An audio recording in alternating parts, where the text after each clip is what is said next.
Alright, what is going on, guys? Today I'm going to be making another monthly pickups video, this time for August of 2025. Really quick before I get this started, I apologize for the lighting being horrendous. I have talked about it before. I do want to get an actual set for these videos, and it's something that I'm working on. I just need a couple more things before it's actually ready, so for now, we're just using the old coffee table. But anyway, this month was Long Island Retro. I got invited to go out there and show off a bunch of my game consoles. So if you haven't seen that already, I made a video about 2 weeks ago, just kind of walking through the whole convention, showing off my stuff and some other people's stuff. A lot of those consoles haven't actually had their own videos on this channel yet. A lot of them need to be fixed, or I'm waiting to get a game for them, things like that. So I had to hold off on them for now. But if you want to kind of get a sneak peek of some of the cool things that I hopefully will be able to record videos on pretty soon, go check that video out. But this will just be my pickups from the convention, a little bit before, and then I just got a package from Japan, so I'll be not quite fully unboxing it because I already opened it, but I haven't taken anything out yet, so I'm just going to be kind of showing off some of the things I got. But anyway, start off with... There's really not a whole lot of boring stuff. I got pretty much all kind of heavy hitters, which is pretty much the point where I'm at now. I have a lot of the really common stuff, or it's stuff that I can kind of find anywhere, so I don't have any real reason to look for it at a convention. Still got a couple random things just because they were cheap. This first one here, I am so surprised I didn't have already. I literally looked at it and I thought that I just forgot to add it, but no, I don't have it yet. I got Dead Space 3 for Xbox 360. I have 1 and 2, I just didn't have this one, which out of any of them to not have, I feel like from what I've heard, this is the one, but never had it. So there we go, paid like $4. I also got Ace Combat 5 here. It's a Black Label PS2 game for $2, and it's not sports. So yeah, why not? I also got Freedom Fighters here, which from looking this up, apparently this does actually have some value. I thought it was cool. I picked that one up just to have. Again, another Black Label PS2 game. That was $5. This one here is kind of an infamous one. Back before I had a job, I was reselling video games, and I remember getting a copy of this, and it's probably still one of my best thrift shop finds of all time. I ended up selling it. I made like $200. Like, it was crazy. This was like right when COVID happened. That is a copy of NCAA Football 14. This game is worthless now. It's like $15 maybe, but for a little bit there was just a crazy spike where this game was worth like $250. And I remember finding it, like they literally were setting it on the shelf when I walked into the thrift shop, and that was crazy. So I sold that copy off. I've wanted to get a copy since, and for a while I was kind of like, did I mess up by selling that? But then it plummeted when the new NCAA game got released. So I got a copy now just to have it. It's just a sports game, but just kind of for the story, I think it's funny. That's pretty much all of my non-convention finds. So start off with some of the kind of less crazy ones. I got a copy of Pokemon Stadium for the Japanese N64. If you guys don't know, Pokemon Stadium 1 over in North America is actually technically Pokemon Stadium 2 in Japan. They got one version that was released before any of the ones we got, and that is this. So this one's never released over here, at least as far as I know. It might have been released in Europe or something. I can't remember. It's just like a way more bare bones Pokemon Stadium game, but I thought it was cool. It's kind of a neat trivia thing. So for $10, sure. This next one here I also got just as a kind of like a history thing. That is Doki Doki Panic for the Famicom Disk System. I'm not going to bore you guys. You already know the backstory behind this game. If you don't, just Google search Mario 2 and you'll find it. Everybody and their brother has said that as like a fun fact. But yeah, original Famicom Disk System version. Pretty cool. Also got, because I have like no games for this system that I can actually play, I got a complete in-box copy of Gunpei for the WonderSwan. This is kind of like a Tetris type thing where you have to like draw a line from one side of the screen to the other, and it'll kind of clear those lines out. It's pretty cool. It was made by the original creator of the Game Boy, who ended up moving over to the WonderSwan after he got kind of fired from Nintendo because of the failure of the Virtual Boy. So it's got some history to it. It's a pretty fun game, and it's one of the few WonderSwan games you don't need to know Japanese for. So complete in box, thought it looked pretty nice. This one here is pretty underwhelming.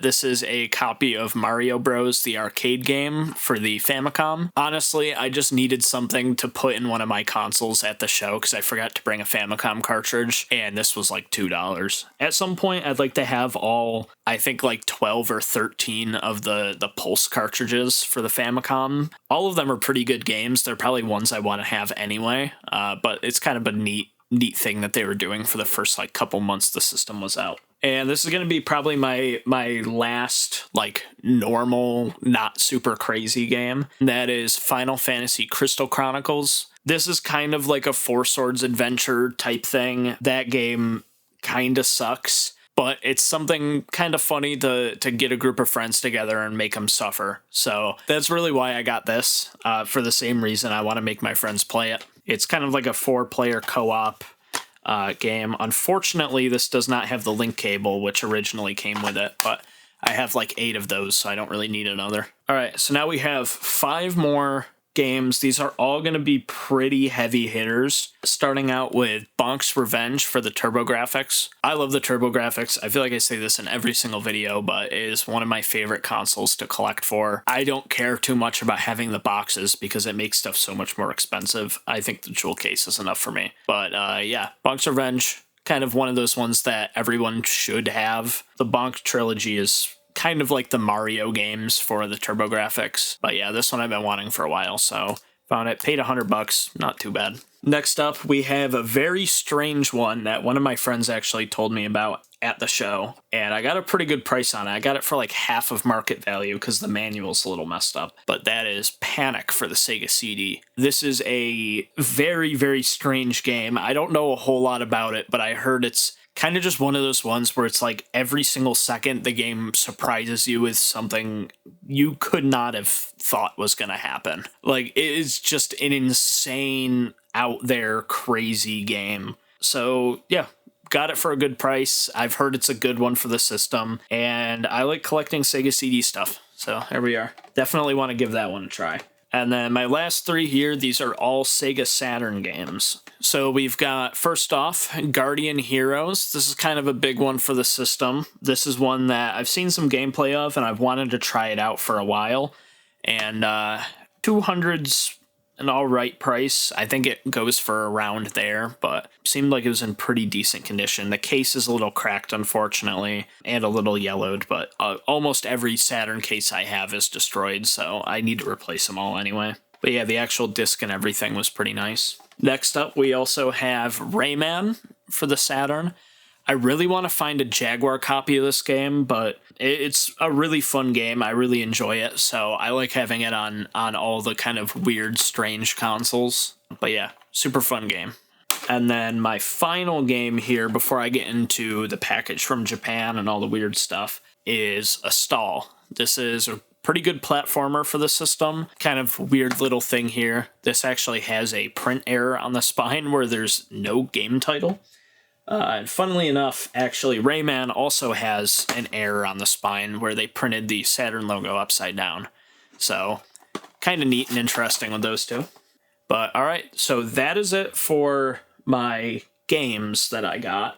At least most of them. I have 2 consoles I'm going to show, and then I have a bunch of other consoles and games and stuff that I got in a package from Japan. It's a little dirty. I cleaned it up a little, but I definitely need to go back through and work on it a little bit more. But I ended up getting an Atari 2600. This isn't just any 2600. This is actually a heavy sixer. So, yeah, pretty much there's like 5 or 6 different versions of the 2600. There's the light sixer, there's the heavy sixer, there's, I think, 2 different 4-switch models.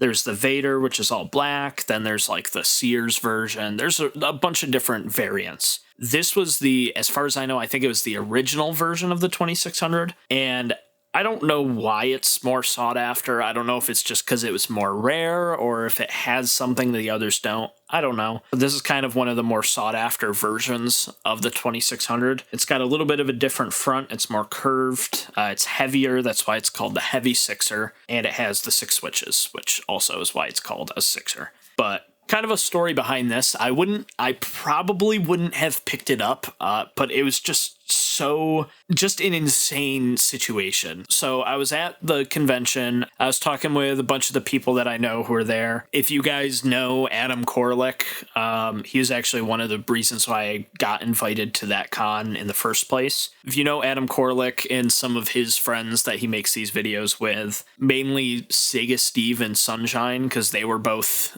kind of having this conversation with me. Somehow when we were just standing around talking, the Heavy Sixer came up. Because we were talking about just like weird variants and things like that. And I'd mentioned, yeah, I'd like to have one of these, but I really don't want to spend what they're going for. I'd probably pick it up if it was like $20. To which I can't remember who it was, but somebody replied, "Oh, you'll never find a Heavy Sixer for $20. So I'm like, well, I guess I'll never own one.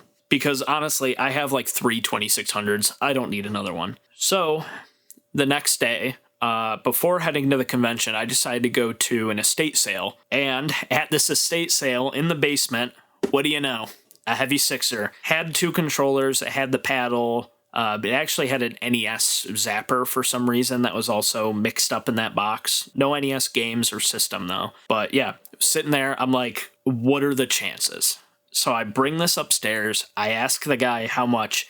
He's like, oh, for the system, I don't know. It's not worth much. $20. And it was just the most insane thing ever. I'll show it on screen. I took a picture of this thing in the basement and I sent it to the group chat and I said, there is no way. It was just so funny that I literally just talked about it and then the next day it just appeared right in front of me. So that's the only reason I picked it up. I don't need another 2600. I really don't know what I'm going to do with it, but I could not pass it up after that because it was just so funny. Also, not video game related, but at that estate sale, their prices were pretty good. Usually estate sales I never get lucky at, but I ended up finding this right here. So if you don't know, because I haven't really talked about it much on this channel, but I am trying to get into and learn photography, mainly film photography, because you guys have watched the channel, you know me. I like doing things in the least convenient and weird and old ways if possible. So yeah, so I walked in, I saw this immediately sitting on the table. Canon AE-1 program, which is like not the most sought after camera ever, but it is a classic. It is a very popular one, especially for people learning film photography. And it was $50, which is like a third or a quarter of what they usually go for. Works perfectly. I've actually shot a bunch of pictures on this already. Works perfectly, in great condition. Like, it's just super nice. So I was super excited about this. I was actually a little bit more happy about this before I found the Atari, and I would have been if that whole thing hadn't happened. But yeah, walking out of there with this plus the Atari for $70, I can't complain. So this next thing here, I also kind of have a story about. I have no clue how well this is going to show up on camera, so I'm going to just put it here, and I took some pictures of it if it doesn't work. Yeah, you can't tell what this is. So this might just kind of look like an old Samsung DVD player, and it kind of is. This is, I don't know if you can see it right there, Samsung Nuon Enhanced DVD Player, DVD N501. You can see right there, it's got that little logo.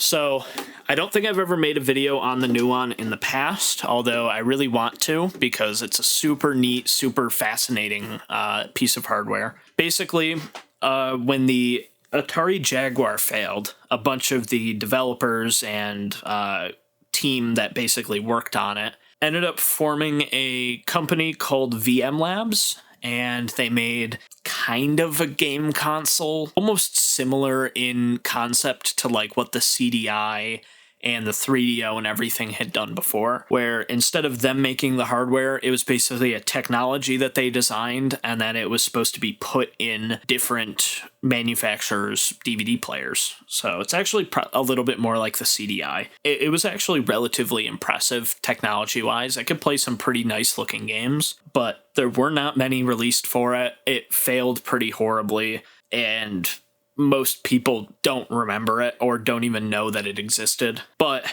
like I said, this has a little bit of a story behind it. I already have a new one. I actually brought it with me to the convention. I bought it a couple months ago off Marketplace. It was just a guy who literally had it listed as a Toshiba DVD player, had no clue what it was, didn't care, whatever.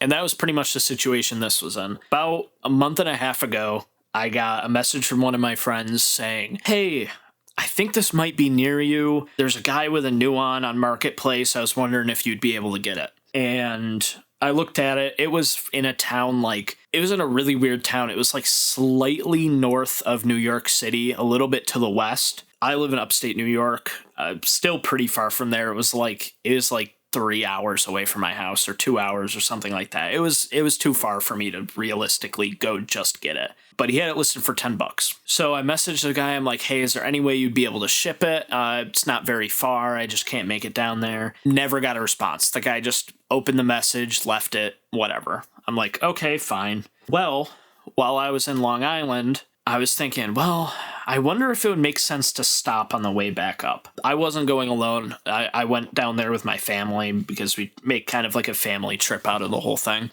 So I was thinking maybe we might be able to stop on the way back. I checked that the route we were going to take didn't go through here. This is like a super weird, out of the way town. So I just thought, oh, well, whatever. I'm not going to get it. That's fine. Not a big deal. I was a little bummed because I was really trying to make it work, but couldn't happen. On our way back up, after the convention and everything, it's probably 7, 8 o'clock at night. We're a little bit north of New York City.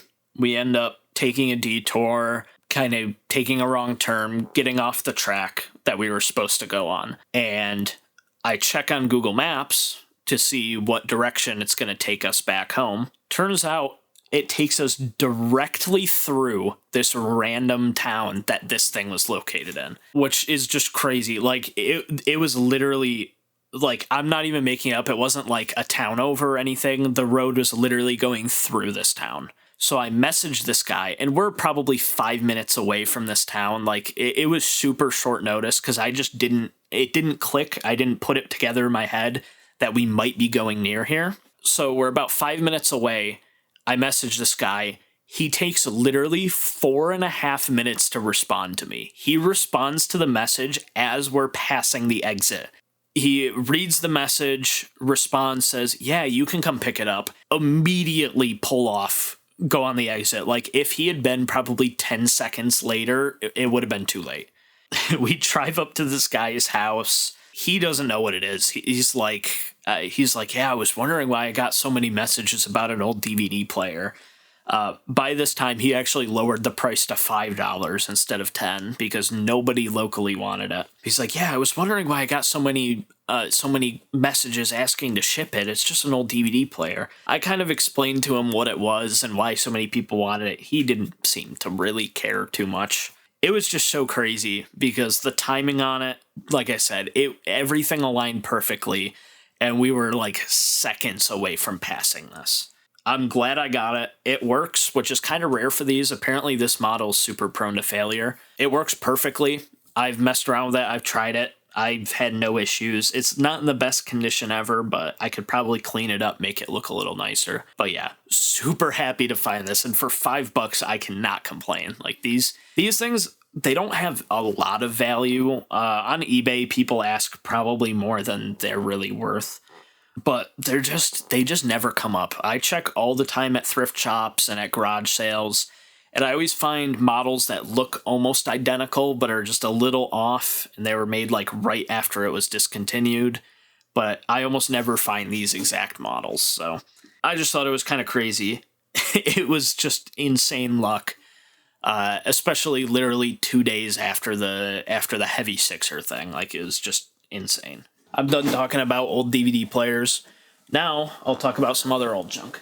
So, as some of you might know, on the 29th, which is 2 days ago or yesterday, whenever I decided to upload this video, the US actually got rid of the $800 minimum to import packages from Japan without import fees. So the way it's worked in the past, as long as the package is under $800, you don't have to pay any sort of tariffs or import fees or anything like that, which is great because a lot of the stuff in most of my hobbies and photography and gaming, just old tech in general, most of that stuff was not made here or sold here.